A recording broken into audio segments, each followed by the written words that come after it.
She did not even know or understand the reason why she was the guest of honor of the nicest party darling you ever went to, that its reputation passed the whole way across the ocean. Many competed to appear in one, and some simply became very jealous if they could not get enough attention. The fanciest party in the town was the black and white ball which Truman threw specifically for her, to just cheer her up. But she was aware that her relationship with Truman was nothing like his relationship with her swans, like Agnelli or others. Some believed that Katharine was more of a strategic choice to Truman for God knows what reason, but Katharine herself wrote in her diaries that she told him she didn't need cheering up, and not even believed him to be serious in the first place. She also believed that it was the party at the plaza he wanted the most, and found her as the reason.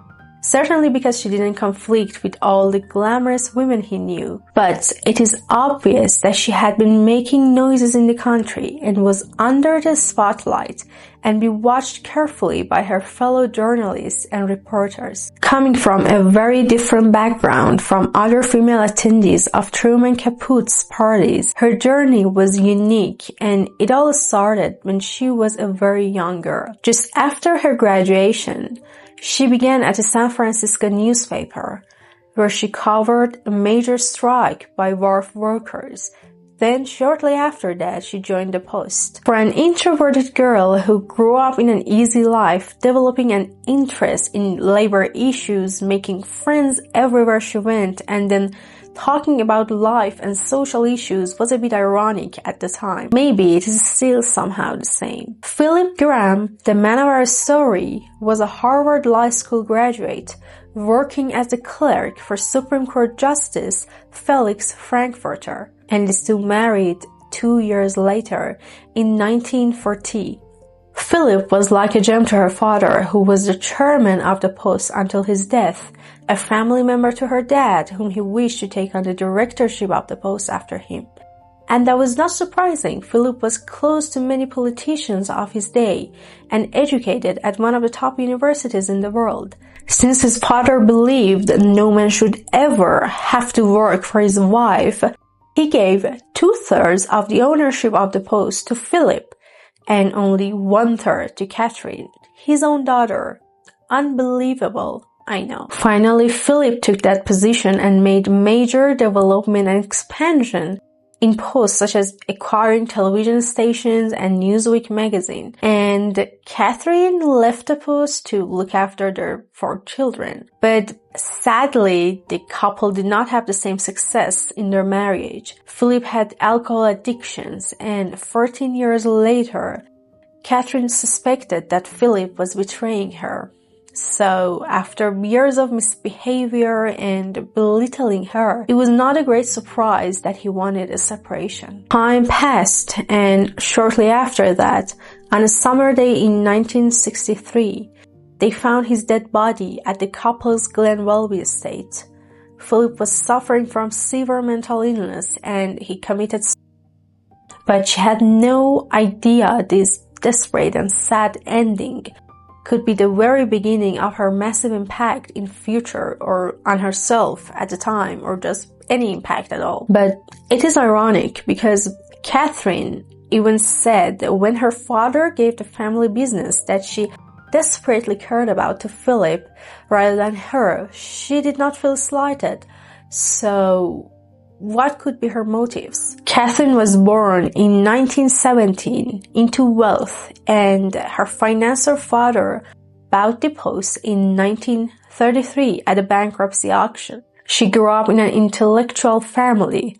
Her mother was a writer, art lover, and political activist in the Republican Party who shared friendships with people as diverse as Marie Curie, Albert Einstein, and Eleanor Roosevelt. So she did not see her parents during her childhood very often, as both traveled and socialized extensively.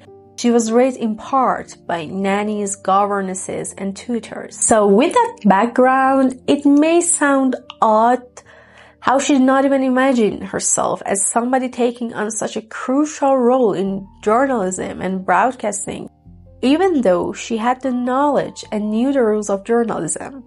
And I'm talking about the exact woman who later promoted gender equality within her company. But Katharine declared in her memoir that her relationship with her mother was not easy, and she could sometimes be negative and strict towards her, which hurt her self-confidence. In the beginning days, she had no one to look up to. There was no woman in such a high position to be her role model, and she was struggling in the male-dominated environment of the publishing business to be taken seriously by her male counterparts and employees. The situation was so exacerbating that she constantly felt she lacked confidence and even distrusted in her knowledge. The only reason for this attitude change is perhaps the confidence she gained by doing the work and the way she started to believe in herself. As a leader to take control of the company, she hired Benjamin Bradley as editor and worked with Warren Buffett to get his financial advice. He later became a major shareholder and something of an influential figure in the company. The directing post was like a day-to-day exercise, gradually strengthening her muscles as a leader. And thanks to her friends and team such as Gloria Steinem and Warren Buffett, she transformed the company into a well-established and high-profit business. Now, time to go back to the Capote story in 1966, when she was invited to Capote's black and white ball. It was just a few years after she got the position, but didn't that mean she was under social scrutiny way more than she knew? After all, she was young, elegantly carrying herself with sophistication, very well educated and smart, with a huge and interesting responsibility, which was a bit unusual among her peers and girlfriends. She said that she guessed Truman only felt supportive of her and tried to help her, but I think no one can guess the reason. We did not know about the conversations and every detail of that night. It was the night of the ball. She arrived at Plaza Hotel in Manhattan and appeared elegantly in a well-fitting Balmain dress.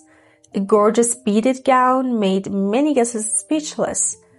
But they noticed her, and in fact, the black and white ball was like a step forward to the social life she needed to increase her influence over diplomats, artists, and elites of the America. She had no idea what a huge favor Capote did to her for what the future held for her. After several years, she got the courage to make that thing happen.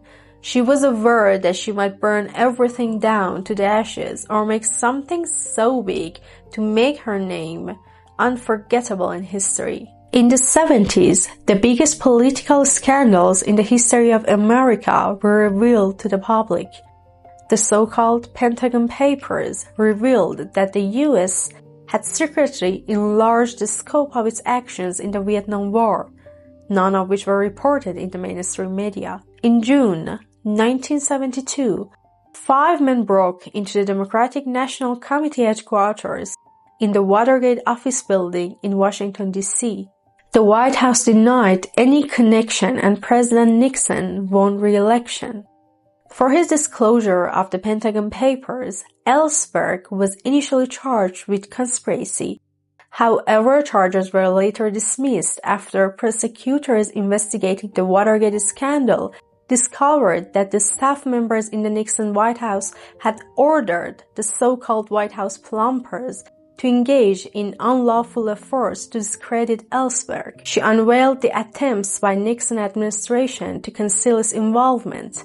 Graham and Bradley had a huge role in publishing the content of Pentagon Papers and the Watergate conspiracy by supporting the reporters of the Post, Bob Woodward and Carl Bernstein, who investigated the matter. The reports led to resignation of President Richard Nixon and made her the subject of one of the major threats in American journalistic history, when Nixon's Attorney General, John Mitchell, warned her with very malicious sentences.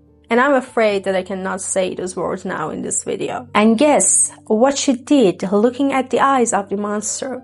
Katharine published the received threatening text in the Post. Bradley cut some words, obviously. All the great things started happening because she had no more fear. A year later, she became the first female featured in Fortune 500 CEO in 1972 as CEO of the Washington Post Company.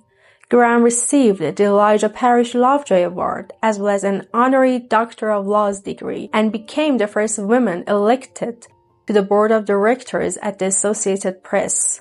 In 1975, Graham received the Roger Horta Award for Greatest Public Service by a Private Citizen, an award given out annually by Jefferson Awards, and a book titled Katharine the Great was written about her. In the atmosphere of 70s America were major social movements going on, such as the women's movement. What she struggled with as a woman in business and being surrounded by friends like Steinem led her to embrace feminism. She was with no doubt so inspirational, specifically to the ones who were following her way, and it was time for her to firm her position both as a journalist and a businesswoman.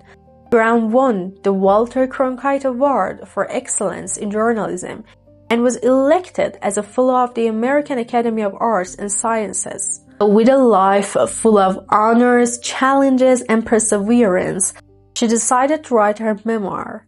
The careful journalist she was, she intended to challenge herself and do full research on her own life, inviting old friends, colleagues, and anyone she even had a short history with, like people whom she fired.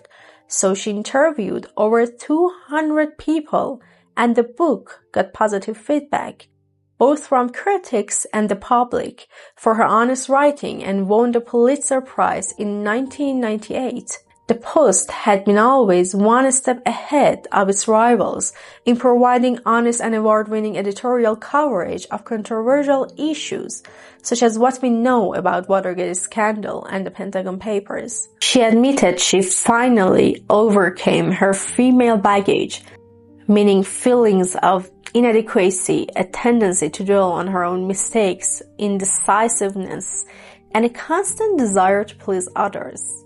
Sounds familiar? Now every year on March 2nd, the University of Chicago celebrates Graham Day in honoring her. This is the end. The very person who once had no one to look up to finally became a role model for many. Even though she initially dismissed the idea, she later told the HBS audience, "Your generation of women has to meet much higher expectations than I did. And caring and loving what you do for a living will make you feel like the luckiest person in the world."